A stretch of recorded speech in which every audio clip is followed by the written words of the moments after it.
ಹಫೀಜ್ ಸೈಯದ್ನ 7 ಕೋಟೆ 7 ಸುತ್ತಿನ ಭದ್ರಕೋಟೆ ಹೇಗಿದೆ ನೋಡ್ತಾ ಹೋಗೋಣ. ಮೊದಲನೇದು, ಹಫೀಜ್ ಸೈಯದ್ಗೆ 4 ಪಟ್ಟಿನ ಭದ್ರತೆಯನ್ನ ಹೆಚ್ಚಳ ಮಾಡಿದ್ದಾರೆ. ಈಗಾಗಲೇ ನಾನು ಅದನ್ನು ಹೇಳ್ತಾ ಇದ್ದೆ, ಇದಕ್ಕೆ ಮುಂಚೆನೂ ಆತನಿಗಿತ್ತು, ಬಟ್ ಈಗ ಅದನ್ನು ತುಂಬಾ ಜಾಸ್ತಿ ಮಾಡಿದ್ದಾರೆ.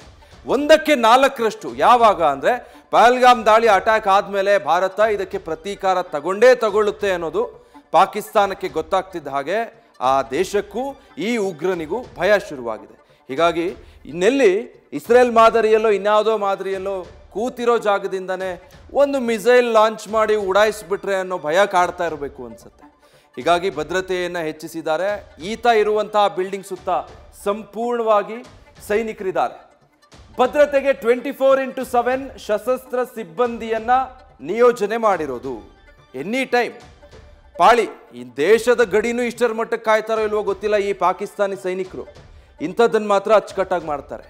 24x7 ಬೆಳಗ್ಗೆ ರಾತ್ರಿ ಅಂದೆ ಪ್ರತಿ ನಿಮಿಷ ಪ್ರತಿ ಕ್ಷಣ ಅವನಿಗೆ ಕಾವಲಾಗಿ ಬಂದೂಕುಧಾರಿ ಸೈನಿಕರು ಆ ಬಿಲ್ಡಿಂಗ್ ಸುತ್ತಮುತ್ತ ಪ್ರತಿ ಚಲನವಲನವನ್ನು ಅಬ್ಸರ್ವ್ ಮಾಡ್ತಾ ಉಗ್ರ ಹಫೀಜ್ ಸೈಯದ್ಗೆ ರಕ್ಷಣೆ ಕೊಡ್ತಾ ಅಲ್ಲಿ ಕಾವಲು ಕಾಯ್ತಾ ಇದ್ದಾರೆ. ಇನ್ನು ಮೂರನೇದು, ಪಾಕ್ ಸೇನೆ ಮತ್ತೆ ISI ಲಷ್ಕರ್ನಿಂದ 3 ಸುತ್ತಿನ ಕೋಟೆ. ಒಂದು ಪಾಕಿಸ್ತಾನ ಸೇನೆ, ಒಂದು ಮತ್ತೊಂದು ISI ಇಂಟೆಲಿಜೆನ್ಸು ಪಾಕಿಸ್ತಾನದ್ದು, ಮತ್ತೊಂದು ಲಷ್ಕರ್ ಉಗ್ರ ಸಂಘಟನೆ. ಈ 3 ತಂಡಗಳಿಂದ ಹಫೀಜ್ಗೆ ಭದ್ರತೆ ಕೊಡ್ತಾ ಇರೋದು. ಅಥವಾ ಭಾರತದಲ್ಲೇನಿಲ್ಲ, ಇವಾಗ ಆರ್ಮಿ ನುಗ್ಗಿ ಹೊಡೆದು ಬಿಡುತ್ತೆ ಅನ್ನೋದಕ್ಕೆ ಆತ ಇರೋದು ಪಾಕಿಸ್ತಾನದಲ್ಲಿ ಲಾಹೋರ್ನಲ್ಲಿ. ಅದಕ್ಕೆ ಇಷ್ಟೆಲ್ಲ ಭದ್ರತೆ ಅವನಿಗೆ. ಆರ್ಮಿ ಇದೆ, ISI ಇದೆ, ಅದಾದ್ಮೇಲೆ ಲಷ್ಕರ್ನ ಉಗ್ರರು ಇದ್ದಾರೆ. ಅದ್ರ ಮಧ್ಯದಲ್ಲಿರೋ ಒಂದು ಕಟ್ಟಡದಲ್ಲಿ ಈ ಹಫೀಜ್ ಅಡಗಿ ಕುಳಿತಿದ್ದಾನೆ. ಈ ರೀತಿಯಾಗಿ ಒಂದು ಭದ್ರಕೋಟೆಯನ್ನ ನಿರ್ಮಾಣ ಮಾಡಿಕೊಂಡು ಯಾವ ಕ್ಷಣದಲ್ಲಿ ಏನಾಗ್ಬಿಡುತ್ತೋ ಅನ್ನೋ ಭಯದಲ್ಲೇ ಪ್ರತಿ ನಿಮಿಷ ಕಾಲ ಕಳೀತಾ ಇದ್ದಾನೆ. ಇನ್ನು 4ನೇದು, ಹಫೀಜ್ ಮನೆ ಸುತ್ತ ಸೇನಾ ಡ್ರೋನ್ ಕಣ್ಗಾವಲಿರಿಸಿದ್ದಾರೆ. ಒಂದು ಸೈನಿಕರು ಬಂದೂಕು ಹಿಡಿದು ನಿಂತಿರ್ತಾರೆ, ಕಾವಲು ಕಾಯ್ತಾ ಇರ್ತಾರೆ. ಮತ್ತೊಂದು ಡ್ರೋನ್ ಕೂಡ ಬಳಸ್ಕೊಂಡು ಸುತ್ತಮುತ್ತ ಏನು ನಡೀತಾ ಇದೆ ಆ ಬಿಲ್ಡಿಂಗ್ ಇದೆಯಲ್ಲ ಆ ಸುತ್ತ ಒಂದಷ್ಟು ಕಿಲೋಮೀಟರ್ ವ್ಯಾಪ್ತಿಗೆ ಕಣ್ಗಾವಲಿಡ್ಬೋದು ಡ್ರೋನ್ ಬಳಸೋದ್ರಿಂದ. ಸೊ ಆ ಥರ ಡ್ರೋನ್ಗಳನ್ನು ಬಳಸ್ಕೊಂಡು ಸುತ್ತಮುತ್ತ ಏನು ನಡೀತಾ ಇದೆ, ಏನಾದರೂ ಸಸ್ಪಿಷಿಯಸ್ ಆಗಿದೆಯಾ ಅನ್ನೋದ್ರ ಬಗ್ಗೆ ಕೂಡ ಈ ಸೇನೆ ಕಣ್ಣಿಟ್ಟಿದೆಯಂತೆ. ಇಷ್ಟರ ಮಟ್ಟಿಗೆ ಒಬ್ಬ ಉಗ್ರ. ಇವನು ಯಾರು? ಇವನೇನು ಸೇನಾ ಮುಖ್ಯಸ್ಥ ಅಲ್ಲ, ಇವನು ಪಾಕಿಸ್ತಾನದ ಪ್ರಧಾನಮಂತ್ರಿ ಅಲ್ಲ, ಇವನಿಗೆ ಯಾವುದೇ ಅಲ್ಲಿ ಮುಖ್ಯವಾದಂಥ ಹುದ್ದೆ ಇಲ್ಲ. ಆದರೆ ಯಾವ ಕಾರಣಕ್ಕೆ ಹಫೀಜ್ ಸಯೀದ್ಗೆ ಪಾಕಿಸ್ತಾನ ಈ ರೀತಿಯಾಗಿ ಭದ್ರತೆ ಕೊಡ್ತಾ ಇದೆ ಹಾಗಿದ್ರೆ? ಅಲ್ಲಿಗೆ ಪಹಲ್ಗಾಮ್ ಟೆರರ್ ಅಟ್ಯಾಕ್ನಲ್ಲೂ ಕೂಡ ಈತನ ಪಾತ್ರ ಇದೆ. ಭಾರತ ಇವನನ್ನು ಟಾರ್ಗೆಟ್ ಮಾಡ್ಬೋದು, ಹುಡುಕಿ ಹೊಡಿಬೋದು ಅನ್ನೋ ಭಯ ಇರೋ ಕಾರಣಕ್ಕೆ ಈ ರೀತಿಯಾಗಿ ಆತನನ್ನು ಸೇಫ್ ಮಾಡುವಂಥ ಪ್ರಯತ್ನ ಮಾಡ್ತಿದ್ದಾರೆ.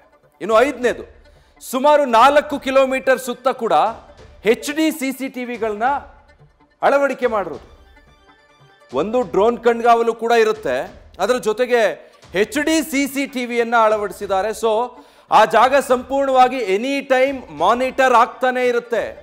ಒಂದೊಂದು ಚಲನವಲನವನ್ನು ಕೂಡ ಗಮನಿಸ್ತಾ ಇರ್ತಾರೆ. ಇನ್ನೊಂದು ಕಡೆ ಸೈನಿಕರು ಭದ್ರಕೋಟೆ ತರ ಬಿಲ್ಡಿಂಗ್ನ ಸುತ್ತುವರೆದು ನಿಂತಿರ್ತಾರೆ. ಮೇಲ್ಗಡೆ ಡ್ರೋನ್ ಮೂಲಕ ಕಣ್ಗಾವಲಿರಿಸಿದ್ದಾರೆ. ಮುಂದುವರೆದ ಹಾಗೆ HD CCTVಗಳನ್ನು ಇನ್ಸ್ಟಾಲ್ ಮಾಡಿ ನಿರಂತರವಾಗಿ ಆ ಇಡೀ ಜಾಗವನ್ನು ಮಾನಿಟರ್ ಮಾಡ್ತಿದ್ದಾರೆ. 6ನೇದು, ಹಫೀಜ್ ಮನೆ ಸುತ್ತ ಜನರ ಓಡಾಟಕ್ಕೆ ನಿರ್ಬಂಧ ಹೇರಲಾಗಿರುತ್ತೆ.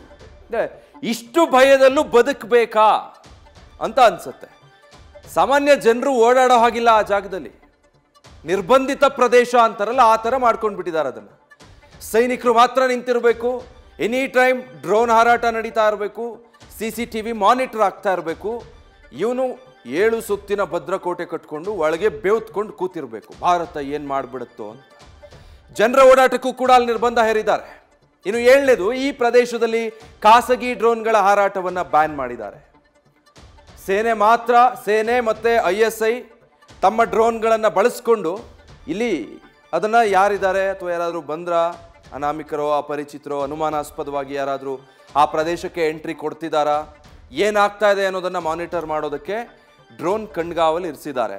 ಅದನ್ನು ಹೊರತುಪಡಿಸಿದ್ರೆ ಇನ್ಯಾವುದೇ ಖಾಸಗಿ ವ್ಯಕ್ತಿ ಅಲ್ಲಿ ಡ್ರೋನ್ಗಳ ಹಾರಾಟ ನಡೆಸೋ ಹಾಗಿಲ್ಲ, ಜನನೇ ಹೋಗೋ ಹಾಗಿಲ್ಲ. ಅಲ್ಲಿ ಈ ಹಫೀಜ್ ಇರೋ ಮನೆ ಹತ್ರ ಜನರು ಹೋಗೋ ಹಾಗೆ ಇಲ್ಲ. ಜನರ ಓಡಾಟ ನಿರ್ಬಂಧ ಮಾಡಿ ಸೈನಿಕರ ಕೈಗೆ ಬಂದೂಕ್ ಕೊಟ್ಟು ಅಲ್ಲಿ ನಿಲ್ಲಿಸಿ ಒಳಗಡೆ ಅಡಗಿ ಕುಳಿತಿದ್ದಾನೆ ಈ ಹೇಡಿ ಹಫೀಜ್ ಸೈಯದ್. ನ್ಯೂಸ್ ಫಸ್ಟ್ ನಿರ್ಭೀತಿಯಿಂದ ನಿಮ್ಮ ಪರವಾಗಿ.